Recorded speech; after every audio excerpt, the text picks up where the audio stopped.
Hi, I'm Seth with MCG, And I'm Matt. and we're here to talk about differences and things that clients should look for when they're looking to do a remodel. And more specifically, what are the things that they should look for in a remodel contractor when they're considering doing a project? So, Matt, talk to me a little bit about the differences between a general contractor and a specialty contractor. Like, what kind of things differentiate one from the other? That's a good question, Seth.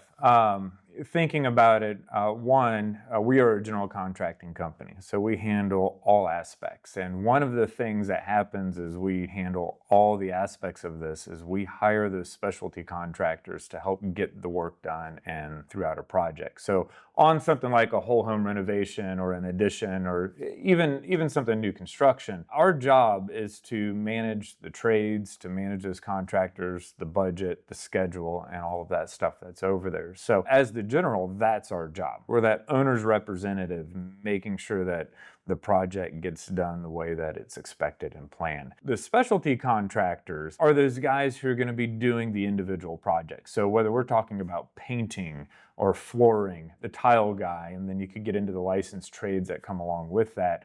Those guys are pretty good for homeowners to hire directly when it's a one or two project thing, right? As a general, are we going to go in there and install flooring and paint the interior house? Probably not, because that's something that's relatively easy to manage and to hire directly. Where you get into the difference is when you have multiple trades popping up. Let's say you've got flooring, paint, and you're moving a wall, or you've got electricians and plumbers coming in place. That's where the general contractor comes in play, where we've got to make sure that the electrician's keeping in mind what the plumber's got coming through and the new layouts and new setups for the house. So I think that would be part of it. It's a good place to start, but that specialty contractor is going to be very focused in what they do, limited in scope, maybe one or two things. Sometimes your paint guys can do some sheetrock patch and things like that. And then general is the guy. We do it all.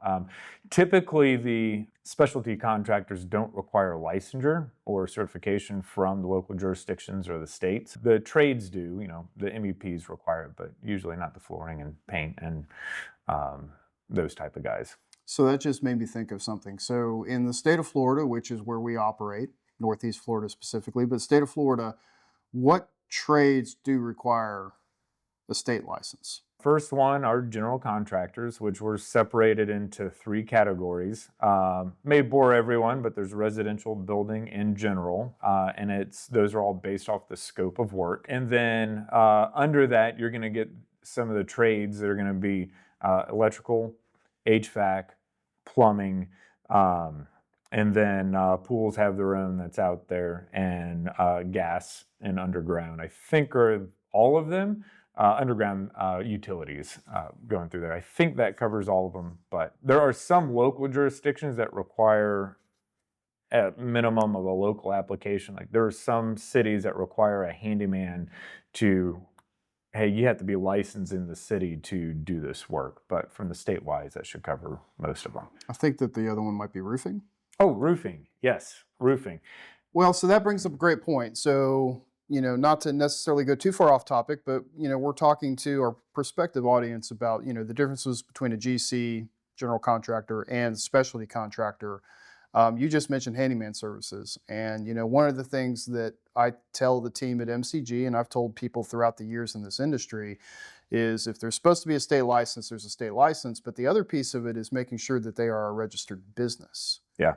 And what are some of the resources that if I am looking to hire the GC or if I'm looking to hire a specialty contractor, what are some of the resources that I could do very quickly to see if someone is a legitimate concern? If you're hiring a GC, first place to start is with the Florida DBPR, which regulates us as well as a number of other industries out there. myfloridalicense.com, I believe, is the website. And there's a verify license tab on there. And when you click on that, you can put a variety of information. Could be business name, could be the name of the person.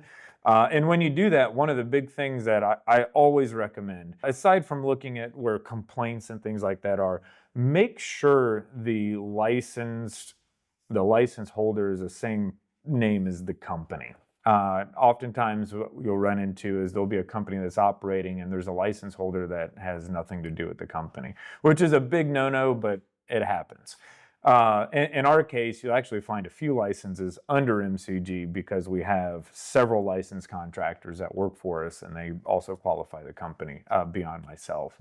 For the other really local ones, let's say it's a handyman license that you're trying to verify with the a particular city or something like that, you'll go to that city's website, and then they'll have a search feature, usually under the building department, where you can go look in and see if they've got those on there. Each one's a little bit different depending on what system that they're operating on, but those are the two places I would look at. And then another piece is it's tough to verify insurance, but workers' comp's got a website out there too. As a contractor in Florida, you're required to have some form of workers' comp unless you're an owner-operator, where you can be exempt from it there. So that's another piece you can look into. Well, and at the end of the day, it's about a client, customer asking the question, right? And if that party, that contractor, can't respond quickly or confidently, that's a red flag. Well, so in summary, for the benefit of our listeners and our viewers, there's that fine line that you kind of mentioned before between specialty contracting and general contracting. Any kind of guidance as to what level, is it okay if they're doing one or two things, probably don't need a general. If they're doing more than a couple things or doing something more complicated, should have a general. I mean, any kind of guidance you can provide? Local jurisdictions usually have guidance set in place. Where we work primarily, anytime you get a trade or have a couple of trades on there, it is required that there is a general contractor on the project, unless you do an owner-pulled permit and you're managing the project yourself. What an owner can't do is pull a permit and then hire somebody to manage the project for them and manage those trades. So what I like to tell folks is, if you're getting anything from sheetrock back, you really should hire a general contractor for the work. If it's some of the superficial stuff and it's just cosmetic, probably don't need guys like us to come in and manage the whole project. We do have people do that because we don't live here. We just want it taken care of. I want paint, cabinets, appliances, and countertops and flooring done, and that's it. And some of those projects don't even require a permit to be pulled. Very insightful, Matt. So we can wrap up here. What are some of the things that you really want to impart to folks today as far as, specialty, general? We've talked about that in detail.